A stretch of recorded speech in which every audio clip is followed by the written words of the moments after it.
പൊന്നു big boss എന്താ നിങ്ങളുടെ ഉദ്ദേശം? നിങ്ങൾക്ക് ഈ ജാസ്മിനെ വെളുപ്പിക്കാൻ വേണ്ടി നിങ്ങൾ കുറേ ട്രൈ ചെയ്തുകൊണ്ട് നിങ്ങൾ തന്നെയാണ് ഇപ്പം നെഗറ്റീവ് ഉണ്ടാക്കി കൊടുക്കുന്നത്. ഇപ്പോൾ റീ എൻട്രീസ് വന്നു. ഗബ്രി വന്നപ്പോൾ തന്നെ നമ്മളെല്ലാവരും നോക്കി നിന്നൊരു എൻട്രി ആയിരുന്നു ഗബ്രിയുടെ റീ എൻട്രി.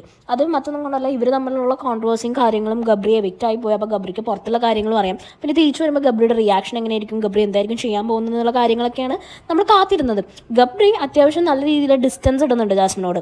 കാരണം ഗബ്രിക്ക് പുറത്തുള്ള കാര്യങ്ങളൊക്കെ നല്ല ക്ലിയർ ആയിട്ട് അറിയാം. അതുകൊണ്ട് തന്നെ വളരെയധികം അവോയ്ഡ് ചെയ്യാണ്ട് എന്നാൽ വേണ്ടടുത്തൊക്കെ കുറച്ച് ഡിസ്റ്റൻസ് ഇടാൻ ഗബ്രി ട്രൈ ചെയ്യുന്നുണ്ട്. പക്ഷേ ജാസ്മിൻ ഇതൊന്നും അറിയാണ്ട് വീണ്ടും വീണ്ടും ജാസ്മിൻ്റെ ആ ഒരു മോശപ്പെട്ട സ്വഭാവം തന്നെയാണ് പുറത്തെടുത്തുകൊണ്ടിരിക്കുന്നത്. അത് മോശമെന്ന് തന്നെ പറയണം. കാരണം പുറത്ത് ഓൾറെഡി ഒരാൾക്ക് വാക്ക് കൊടുത്തിട്ട് ഉള്ളിൽ വേറെ കാണിക്കുന്നത് വളരെയധികം മോശം തന്നെയാണ്. അത് എത്ര ഫാൻസ് ന്യായീകരിച്ചാലും കമൻറ്റ് ബോക്സിൽ പൊങ്കാലിട്ടാലും അത് തന്നെ വീണ്ടും പറയേണ്ടി വരും. ഓൾറെഡി ഈ ഫിനാലെ അടുത്തിരിക്കുമ്പോൾ ഈ കരച്ചിലും പിഴിച്ചിലൊക്കെ നല്ല രീതിയിൽ ഓഡിയൻസിനെ വെറുപ്പിക്കുന്നുണ്ട്. ഒരു ലൈവ് കാണാം, പോസിറ്റീവ് വൈബ്സ് കാണാം എന്ന് പറഞ്ഞ് തുറക്കുമ്പോൾ ബാക്കി കണ്ടസ്റ്റൻസിൻ്റെ കണ്ടൻസ് ഒന്നുമില്ല. അവരവിടെ വന്നിട്ട് എന്താ ചെയ്യണത്? ഇപ്പോൾ നോറ, സിജോ, സായി, നന്ദന, ശ്രീതു എന്നിവരൊക്കെ എൻട്രി ചെയ്തു. ഇപ്പോൾ ഇവർ ബാക്കിയുള്ളവരോട് എന്ത് സംസാരിക്കുന്നു, ഇവരുടെ ഫീലിങ്സ് എന്താണ്, ഇവരുടെ പുറത്ത് പോയിട്ട് വന്നിട്ടുള്ള വിശേഷങ്ങൾ എന്താണെന്നൊന്നും നമുക്കറിയാൻ പറ്റില്ല. ഈ കരച്ചിലും ഈ ഇത് തന്നെ ഗബ്രിയില്ല അങ്ങനെ ഇങ്ങനെ ഞാൻ ഒറ്റയ്ക്ക് എന്നൊക്കെ പറഞ്ഞുള്ള സാധനങ്ങൾ മാത്രമേ കാണുന്നുള്ളൂ. ഇത് കണ്ട് നമുക്ക് മടുത്തോണ്ടാണ് നമ്മൾ ഗബ്രീനെ പറഞ്ഞു വിട്ടത്. ശരിക്കും അവിടെ ഗബ്രി ആയിരുന്നില്ല പോകേണ്ടത്, ജാസ്മിൻ ആയിരുന്നു പോകേണ്ടത്. കാരണം ജാസ്മിനെ വെച്ച് നോക്കുമ്പോൾ എന്ത് പറഞ്ഞാലും ഗബ്രി നല്ലൊരു ഗെയിമറാണ്. കണ്ടന്റ് ഗബ്രി കൊടുത്തിട്ടുണ്ട്. ഈ ജാസ്മിൻ ഒരു ഒറ്റ വ്യക്തി കാരണമാണ് ഗബ്രിക്ക് ഔട്ടാവേണ്ടി വന്നത്.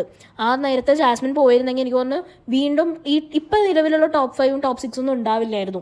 ഗബ്രി പോയ വീക്കിൽ ജാസ്മിൻ പറഞ്ഞതാണ്, ഒരാഴ്ചക്കുള്ളിൽ ഗബ്രി വന്നില്ലെങ്കിൽ ഞാൻ ക്വിറ്റ് ചെയ്യുന്നു. എവിടെ എന്ത് ക്വിറ്റ്? ഒന്നും ചെയ്തില്ല, അവിടെ തന്നെ ഉണ്ട് ഇപ്പോഴും. എല്ലാം അഭിനയമാണ് ജാസ്മിൻ്റെ. ഇന്ന് ഗബ്രി പറയുന്നത് ശ്രദ്ധിച്ചു കണ്ടാൽ നമുക്കറിയാം. ലൈവിൽ ഗബ്രി സംസാരിക്കുന്ന നേരത്തെ ഗബ്രി പറയുന്നതല്ല ജാസ്മിൻ ശ്രദ്ധിക്കുന്നത്. പകരം താൻ അഭിനയിക്കുന്ന അഭിനയം, ഫേഷ്യൽ എക്സ്പ്രഷൻസ് എങ്ങനെ യൂട്ടിലൈസ് ചെയ്യാമെന്നാണ്. കാരണം ഇമോഷണലി ഫീലിങ്സ് ഒക്കെ കാണിച്ച് ഇത് ഇത്രേണ്ട ആവശ്യമൊന്നും ഇല്ല. അവിടെ റസ്മിനാണെങ്കിൽ അതിനും വലിയ ഇറിറ്റേറ്റിംഗ് ആണ്. റസ്മിൻ എന്തിനാ ഈ മീഡിയേറ്റർ കളിക്കാൻ പോകുന്നത്? അതാണ് റസ്മിൻ്റെ ഏറ്റവും വലിയ കുറ്റം. റസ്മിൻ്റെ ഏറ്റവും വലിയ പോരായ്മയായിരുന്നു ഈ മീഡിയേറ്റർ. ശ്രീജുവിൻ്റെ കാര്യത്തിലും അതുപോലെ ഈ ജബ്രിയുടെ കാര്യത്തിലും ഒക്കെ ഈ റസ്മിൻ പോയിട്ട് മീഡിയേറ്റർ ആയിട്ട് നിൽക്കുന്നത് ഏറ്റവും വലിയൊരു ഫോൾട്ടായിരുന്നു റസ്മിൻ്റെ. ഇപ്പോഴും റസ്മിൻ അത് തന്നെയാണ് ചെയ്യണം. അവരവരുടെ വഴിക്ക് വിടൂ. ചെറിയ കുട്ടികളൊന്നും അല്ലല്ലോ പറഞ്ഞ് മനസ്സിലാക്കി എപ്പോഴും നേരെ നടന്ന് കൂടെ കൂട്ടിക്കൊണ്ട് നടക്കാൻ. ഇതിപ്പോൾ എത്ര പ്രാവശ്യം പറഞ്ഞു കൊടുക്കണം? ഗബ്രിക്ക് ഒന്നാമത്തെ അറിയുന്ന കാര്യങ്ങളാണ്, ജാസ്മിനാണ് അറിയാത്തതുള്ളൂ. നിലവിൽ പുറത്ത് നടക്കുന്ന കാര്യങ്ങളെപ്പറ്റി ഒരു ക്ലൂ പോലും കിട്ടാത്ത 4 കണ്ടസ്റ്റൻസ് ആ വീടിനുള്ളിലുള്ളൂ. അത് ഋഷി, ജിൻഡോ, അർജുൻ, ജാസ്മിൻ എന്നിവരാണ്. കാരണം ഇവർ ഈ 100 ദിവസമായിട്ട് പുറത്ത് പോയിട്ടില്ല, പുറലോകമായിട്ടൊരു കണക്ഷൻ ഇല്ല. ജാസ്മിന് പക്ഷേ ഇതൊന്നും ഹിന്ദിക്ക് പോലും കിട്ടിയിട്ടില്ലെന്ന് പറയാൻ നമുക്ക് ഒരിക്കലും സാധിക്കില്ല. കാരണം ലാലേട്ടൻ്റെ എപ്പിസോഡിൽ ലാലേട്ടൻ ചോദിക്കുന്നതായാലും ജാസ്മിന് വീട്ടിൽ നിന്ന് കോൾ വന്നപ്പോഴൊക്കെ ആയാലും ജാസ്മിൻ ഇതിനെക്കുറിച്ച് നല്ല രീതിയിൽ അറിഞ്ഞിട്ടുണ്ട്. അപ്പോൾ ഒട്ടും അറിയാത്ത വ്യക്തിയല്ല ജാസ്മിൻ. പിന്നെ അവരിത് വീണ്ടും കണ്ടിന്യൂ ചെയ്യുകയാണെങ്കിൽ അത് അവരുടെ ദോഷമാണ്. അവർ തന്നെ അതിൻ്റെ കാര്യങ്ങളൊക്കെ അനുഭവിക്കേണ്ടി വരും. കാരണം ഇതിപ്പോൾ ഇന്നലത്തെ ലൈവിൽ നമ്മൾ ശ്രദ്ധിച്ചറിയാം, ശരണി യമുനയൊക്കെ കൂടി ഇരുന്ന് ഇതേ കാര്യം പറയുന്നുണ്ട്. സ്വന്തം ലൈഫ് വെച്ചിട്ടാണ് ജാസ്മിൻ ഈ കളി കളിക്കുന്നത്. ഏത് ഗെയിം ആയാലും അതിന് വേണ്ടിയിട്ട് ഇത്രയും താഴ്ന്ന രീതിയിൽ പെർഫോം ചെയ്യേണ്ട കാര്യമൊന്നുമില്ല. നല്ല രീതിയിൽ കളിച്ച് എത്രയോ പേര് കപ്പടിച്ചു കൊണ്ടുവരണം. അങ്ങനെ പോകായിരുന്നല്ലോ. ഇതുപോലത്തെ കോംബോ പിടിച്ചു ഈ നാടകം കളിച്ചിട്ടല്ലേ ഇത്രയും നെഗറ്റീവ് ആയത്. സോ ഇതിൻ്റെ ആഫ്റ്റർ എഫക്ട്സ് എന്ത് തന്നെയായാലും ജാസ്മിൻ ഒറ്റയ്ക്ക് അനുഭവിക്കേണ്ടത് തന്നെയാണ്. അതിൽ ഒരു കുറ്റവും ആർക്കും ഒന്നും ചെയ്യാനും പറ്റുമില്ല. ഈ ആകെയുള്ള കുറച്ച് ദിവസത്തിൽ ഈ തൊട്ടും തലോടി ഇരിക്കലും ഇതൊക്കെ വീണ്ടും ജാസ്മിൻ തന്നെ നെഗറ്റീവായിട്ട് വരുള്ളൂ. ഗബ്രി മാറിപ്പോകുമ്പോഴും ജാസ്മിനാണ് അങ്ങോട്ട് പോയി ഗബ്രീനെ വിളിച്ചുകൊണ്ട് വരുന്നത്. ഗബ്രീനെ മിണ്ടാണ്ടിരുന്നാൽ മാറിയിരുന്നു കഴിഞ്ഞാൽ എന്താ ഗബ്രി എന്ന് ചോദിച്ച് ജാസ്മിൻ പോകും. ഇതിൻ്റെ ഒന്നും ആവശ്യമില്ല.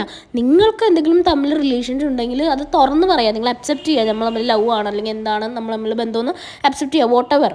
അപ്പോൾ അത് ആൾക്കാർ അക്സെപ്റ്റ് ചെയ്യും. അല്ലാണ്ട് ഇപ്പോൾ നിങ്ങളെ തൂക്കിക്കൊല്ലാറൊന്നും ആരും പോകുന്നൊന്നുമില്ല. ഗബ്രി എത്രാമത്തെ ദിവസം എവിക്റ്റ് ആയതാണ്. അതിനുശേഷം ജാസ്മിൻ ഇത്രയും ദിവസം സർവൈവ് ചെയ്തില്ലേ. ഇപ്പോൾ ഈ 2 ദിവസവും കൂടി വലിയ രീതിയിൽ ഗബ്രിയായിട്ട് അറ്റാച്ച്മെൻറ്റ് കാണിച്ച് കൊളാക്കുന്നത് എന്തിനാണ്? ഗബ്രി ഇല്ലാണ്ട് സർവൈവ് ചെയ്യാൻ പറ്റില്ലെന്ന് പറഞ്ഞ ആളാണ് ജാസ്മിൻ. പക്ഷേ ഇത്രയും ദിവസം ജാസ്മിൻ നിന്നില്ലേ. പിന്നെ എന്തിനാണ് ഇപ്പോൾ ഗബ്രിയുടെ ഒരു സ്റ്റാൻഡ് അല്ലെങ്കിൽ ഗബ്രി കൂടെ നിന്നാലേ ജാസ്മിന് മുന്നോട്ട് പോകാൻ പറ്റുള്ളൂ എന്നുള്ളൊരു കാര്യങ്ങളൊന്നും കാണിക്കേണ്ട ഒരു ആവശ്യമില്ല. എനിക്കിവിടെ അപ്സര റസ്മിനോട് പറഞ്ഞ ഡയലോഗ് ഇഷ്ടപ്പെട്ടു. കാരണം റസ്മിന് ഞാനിത് കേൾക്കില്ല, എനിക്കിത് കേൾക്കാൻ താല്പര്യമില്ലെന്നാണ് അപ്സര പറഞ്ഞത്. ആ പറഞ്ഞതിനോട് ഞാൻ 100% യോജിക്കുന്നു. റസ്മിന് ഒരാവശ്യമില്ലാണ്ട് പോയി ഇടപെടേണ്ട ഒരു കാര്യമില്ല. റസ്മിനെ അഫക്റ്റ് ചെയ്യുന്ന കാര്യമല്ല അത്. അവർക്ക് ഓൾറെഡി പറഞ്ഞു കൊടുത്തതാണ്. അവർ മനസ്സിലാക്കണമെങ്കിൽ മനസ്സിലാക്കട്ടെ, അത്രേ ഉള്ളൂ.